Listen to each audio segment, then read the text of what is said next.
Pozdravljeni! Če vas zanima, kako se spopasti z novinarstvom za jezne bralce in se kljub temu nasmehniti nadzorni kameri, potem ste danes zagotovo vabljeni, da se udeležite zadnjega dneva festivala Naprej. Matija, kaj pa je prinesel letošnji festival? Veliko. Veliko primerov, kako se danes je mogoče in lahko delamo dobro novinarstvo, kako novinarstvo premakniti ravno naprej v prihodnost, kako se spoprijeti, kako uporabiti, se oborožiti z novimi veščinami, tehnologijami, znanji, prijemi, pristopi.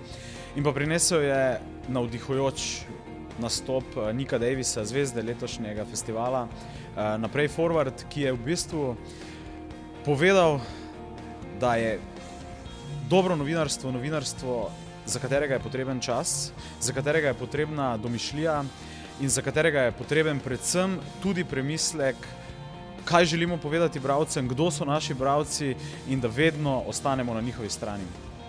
Matija, hvala. Še vedno pa se lahko udeležite kave z našimi gosti ali pa se enostavno pojavite na zaključnem druženju. Se vidimo!